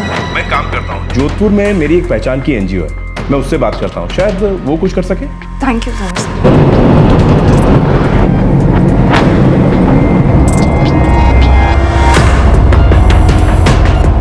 प्रीति, हम लोग जोधपुर में एंटर करने ही वाले हैं। 20-25 मिनट में पहुंच ही जाएंगे। मैंने तुम्हारा नंबर थी अभिजीत सर, वो इस बारे में वहाँ पे बात कर रहे हैं, तुम्हें बहुत जल्दी फ़ोन आएगा। ओके, ठीक है।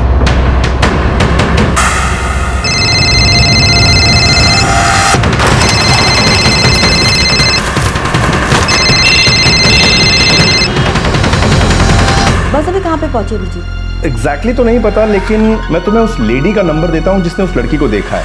वो उसी बस में है, उसका नाम रूपा है। हाँ, नंबर बताओ। चलो चलो चलो, आगे हनुमान चौक, किस किस को उतरना है? अरे भाई साहब, गारंटी दी थी ना, आइए उतरिए।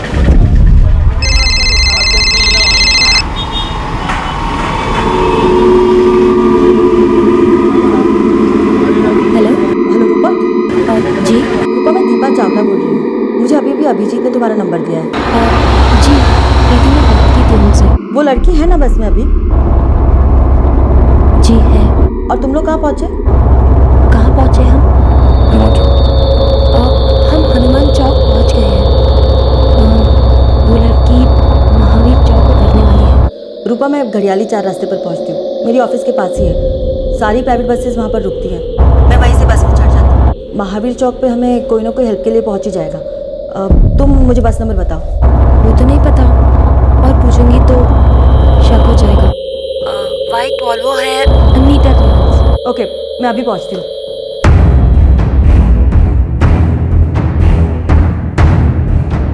हेलो, महावीर चौक पुलिस स्टेशन। अरे भैया जरा जल्दी चलो ना।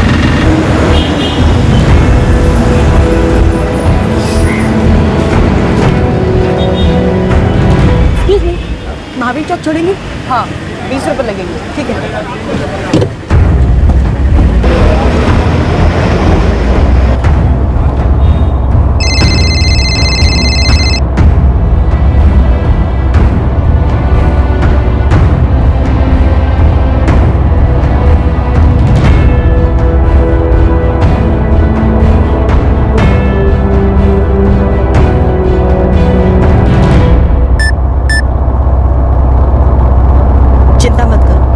चौक पर पुलिस पहुंच जाएगी।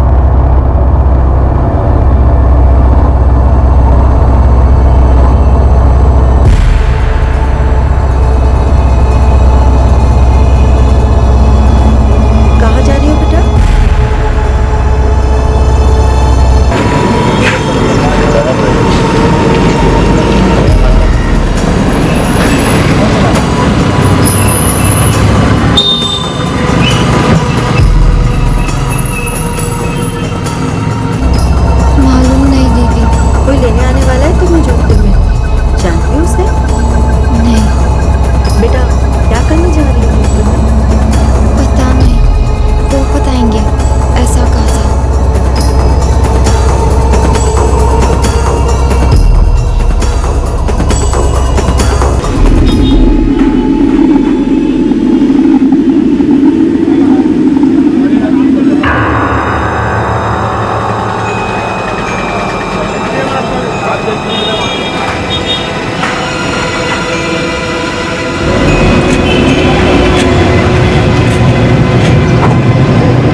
लड़की को साथ ले लिया, उतरने वाले। कम ऑन, फास्ट, चलिए।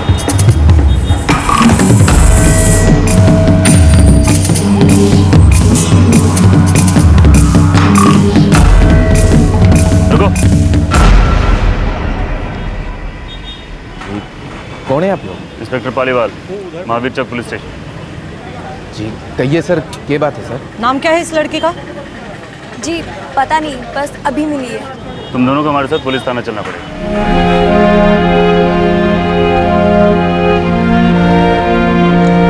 ले चलो इन लोगों को।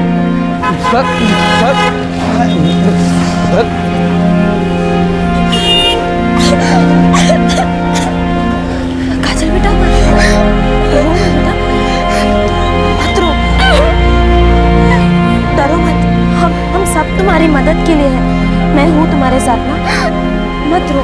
हाँ आप लोग भी हमारे साथ चलिए प्लीज, केस दर्ज कर दो। ठीक है सर, चलिए चलो।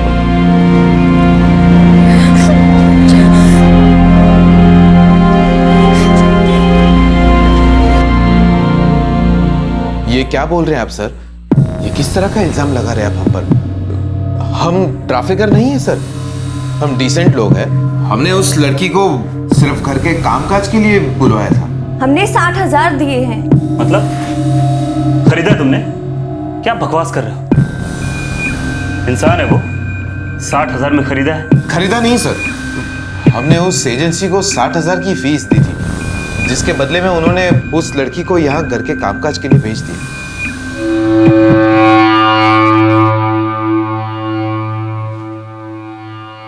काजल बेटा, दिल्ली कैसे आई? कौन लाया है तुम्हें? किसने भेजा तुम्हें? बताओ बेटा।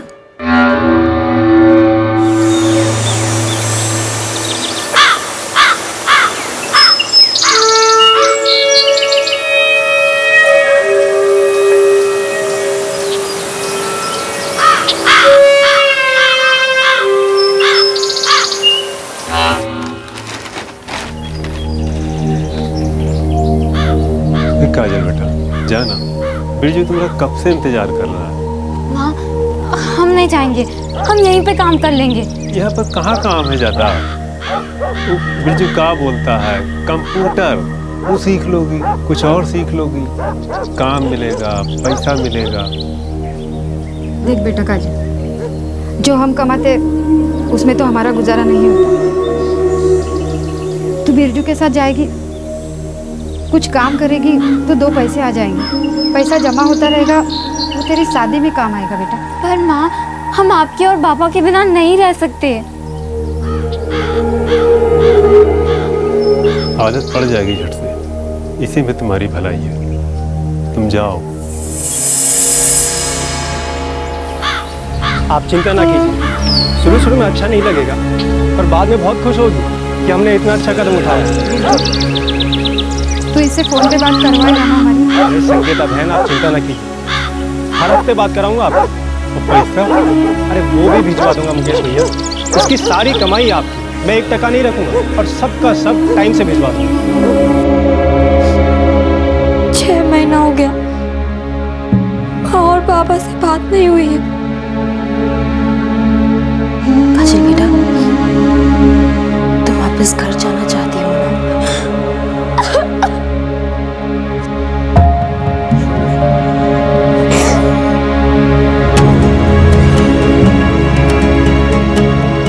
चाइल्ड केयर फैमिली को इन्फॉर्म कर देते हैं। जब तक इसके माँ बाप नहीं आते, ये उनकी निगरानी में रहेगी।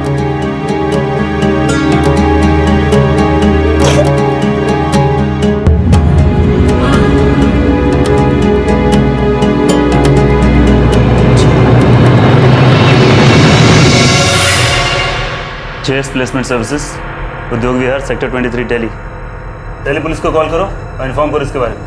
सर। जी सर, अब हम तो जा सकते हैं ना सर? लड़की खरीदी तुमने, केस दर्ज होगा तुम पर। बात कुछ पल्ले पड़ रही है? अभी सब मजाक लग रहा था। ले जाओ इनको।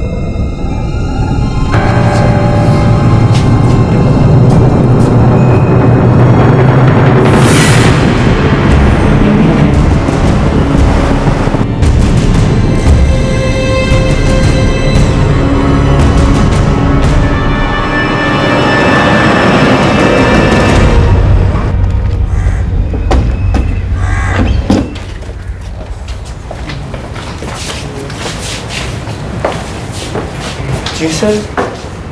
क्या नाम है तेरा? जी ब्रिजेश लाल चंद। बिरजू तेरे को ही बुलाते हैं? जी साहब, लेकिन बात क्या है साहब? काजल नाम की लड़की को पोटला झारखंड से तू ही लेके आया ना? सब बात क्या है साहब? चल थाने, समझाता हूँ बात।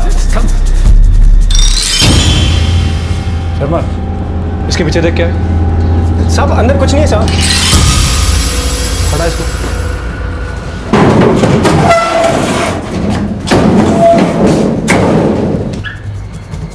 लॉक है सर। चल खोल इसे। साहब ये स्टोर रूम है साहब, अंदर बस कूड़ा का बड़ा पड़ा है साहब। तू दरवाजा खोलता है, मैं तुझे खोल।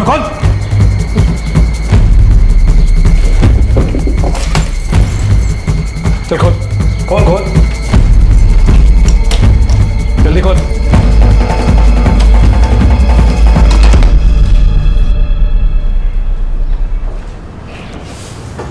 देखो शर्मा,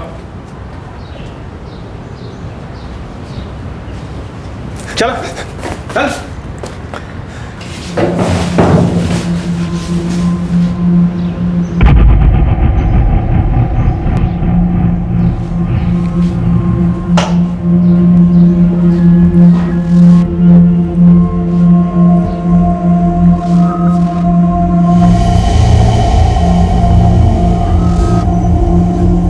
डरो मत बेटा। तुम लोग हो कौन और तुम्हारा नाम क्या है? पिंकी। और तुम्हारा? सुनिधि।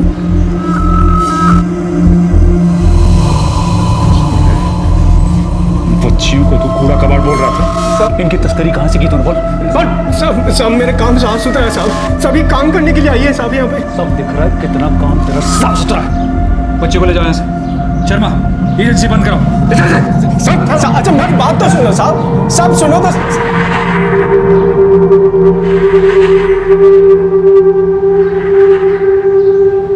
बेटा पिंकी सुनी थी, डरो मत।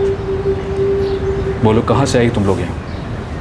मैं बंगाल से आई हूँ। मैं उड़ीसा से। इधर कैसे पहुँचे तुम दोनों? बोलो बेटा, क्या वो आदमी ज़बरदस्ती तुम लोग को यहाँ लेकर आया? किधर काम पर भेजने वाला था ये? साहब मैं पहले गांव में थी, मुझे नहीं पता मुझे यहाँ कौन उठा लाया। मेरे साथ गलत काम किया, फिर मुझे यहाँ लाया। गांव में पड़ोस में मंदिरा आंटी है, वो मुझे लेके आई। कहा कि दिल्ली घूमने फिरने लाई है। तुम दोनों दिल्ली में कब से? 2 महीने से। पहले मैं हरियाणा में थी, बाद में मुझे पता चला कि बिरजू मुझे मुंबई ले जाएगा किसी बार में काम कराने के लिए। 2 दिन हुआ मैं इधर आई, मंदिरा आंटी बिरजू के पास छोड़कर चली गई। सर मुझे घर वापस जाना है। देखो बेटा, तुम लोग चिंता मत करो, हम सब इंतजाम कर देंगे। तुम लोग यहाँ सही सलामत हो। चाइल्ड केयर कमेटी को बुलाओ। Yes sir.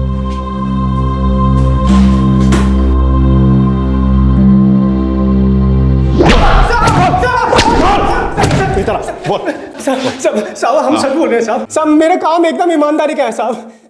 सब देखिए, मैं कोई ट्रैफिकिंग नहीं कर रहा साहब।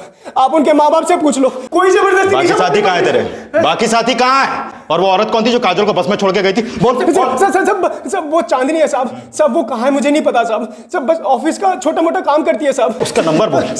नंबर बोल उसका। साहब दे रहा हूँ उसका नंबर।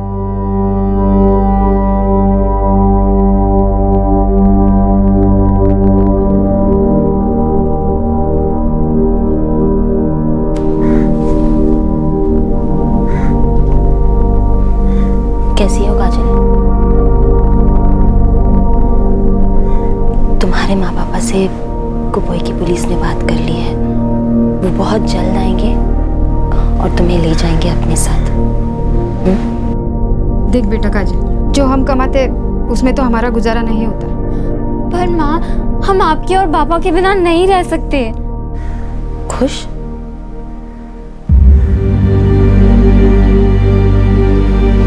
और मैं कल वापस आऊंगी तुमसे मिलने। जब तक तुम घर नहीं पहुंच जाती तब तक मैं तुमसे बात करती रहूंगी। ये चाइल्ड केयर कमेटी के लोग तुम्हारा अच्छे से ध्यान रखेंगे, ठीक है? तुम चिंता मत करो।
काजल से मेरी बात हो गई है, वो घर पहुंच गई है। I am so proud of you. Thank you. Kajal अपने माता पिता के पास पहुंच चुकी है। जब केस तैयार किया जा रहा था तब काजल के पेरेंट्स ने कहा कि ब्रजेश ने काजल को अगवा नहीं किया था। उन्होंने अपनी मर्जी से काजल को ब्रजेश के साथ भेजा था। और यही बात पिंकी और सुनिधि के माँ बाप ने भी कही। प्लेसमेंट एजेंसी चलाने वाला ब्रजेश 1 महीने तक न्यायिक हिरासत में रहा और फिर उसे जमानत पर रिहा कर दिया गया। जो औरत काजल को बस में छोड़कर गई थी वो आज तक नहीं मिली है। रूपा अब भी बीच बीच में काजल से बात करती रहती है। रूपा ने काजल को बचाया और उसे वापस उसके घर तक पहुंचाने में मदद की, जिसके लिए काजल रूपा का एहसान मानती है। इस पूरी प्रक्रिया में 2 और लड़कियों को भी बचा लिया गया। ट्रैफिकिंग, तस्करी, मानव तस्करी, ये सब उन्हीं रास्तों से, उन्हीं वाहनों से होती है जिनमें हम सब सफर करते हैं, जैसे बस, ट्रेन वगैरह। ज्यादातर ट्रैफिकर्स अपने शिकार को जान से मारने की धमकी देते हैं या डराते हैं कि अगर उन्होंने रास्ते में किसी से भी बात की तो वो बड़ी मुसीबत में पड़ सकते हैं। ज्यादातर इनके शिकार देश के पिछड़े इलाकों से होते हैं, जहां गरीबी है, विकास का अभाव है, जहां जिंदगी जीना ही अपने आप में एक संघर्ष है, जहां 2 रोटी पेट में डालने की कोशिश में सुबह से रात हो जाती है, जहां बेहतर जिंदगी का मतलब होता है सिर्फ पेट भरना। और ये ट्रैफिकर्स भूखे भेड़ियों की तरह इन बेबसों को अपना शिकार बनाते हैं। इन मासूमों को बहला फुसलाकर, लालच देकर अपने हैवानियत से भरे और बेरहम मंसूबों को अंजाम देते हैं। ह्यूमन ट्रैफिकिंग यानी कि मानव तस्करी का अपराध पूरी दुनिया में फैला है। हमारे देश में भी इसकी जड़ें काफी अंदर तक हैं और बहुत मजबूत हैं। जरूरी नहीं, लेकिन ऐसा हो सकता है कि आप किसी बच्चे को तकलीफ में देखें, उसके चेहरे पर छपे दर्द को पढ़ें और पता चले कि उसके पीछे अत्याचार की एक घिनौनी दास्तां छिपी है। गुलामी, बाल मजदूरी या किसी और किस्म का शोषण छिपा है। शक की स्थिति में, परेशानी में दिख रहे किसी व्यक्ति से एक सवाल पूछ लेना कोई दखलंदाजी नहीं कहलाती। रूपा उस बच्ची को आजाद करा पाई क्योंकि उसने उस बच्ची के चेहरे पर लिखे दर्द को पढ़ा। आपसे फिर मुलाकात होगी क्राइम पेट्रोल दस्तक में एक और नए केस के साथ। तब तक अपना ख्याल रखें, सुरक्षित रहें और याद रखें, आपकी सतर्क नजरें इस मानव तस्करी को कमजोर बना सकती हैं। जय। इस तरह के और भी एपिसोड देखने के लिए हमारे चैनल को सब्सक्राइब करें और बेल आइकन दबाना ना भूलें।